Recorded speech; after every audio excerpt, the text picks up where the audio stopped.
कुछ लड़के गांव से शहर में चला जाइए कमाए तो हुआ बड़ा बंतु बनी है।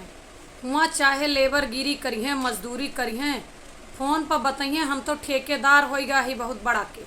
और अपने उनका बाबू सोना का फोन करके काव टोपी पहन रही हैं कि हम ना केबिन में बैठा रही थी, एसी हर हर हर हर चलत रहा था। 40 से 50 मजदूर हाँ जेका हम सुपरवाइजर रही, जेकर ठेकेदार रही हमरे अंडर में इतना मरई काम करत रहा थे। क्यों मोरंग भरत है, कोई बालू भरत है, कोई ईटा भरत है, कोई मजूरी करत है, कुछ न कुछ ऐसे बतावत रहे।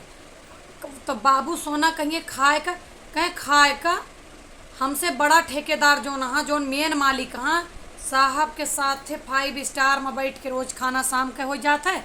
दोपहर के खाना केबिन में ही रेस्टोरेंट से ऑर्डर कर दी थी आ जाता है। तो वह कहिए ना ही धूप में निकला नहीं करिए। अरे हम धूप में कौने भूल का निकलब यार, जकरे 40-50 मनई काम करत हुआ वो धूप में निकले। तो यह तरह से बाबू सोना का टोपी पहरावत है हुआ। लेकिन सच कावा है, अपने घरे 20 बीघा का खेती छोड़ के वह उतनी मेहनती अगर घरा कैले तो चमक ही जाए, और वह जाए के गदहा मजदूरी शहर में कैले हैं, लेकिन अपने घरे काम करे के जीवना कहता है वो मजदूरिया भला है इना भला।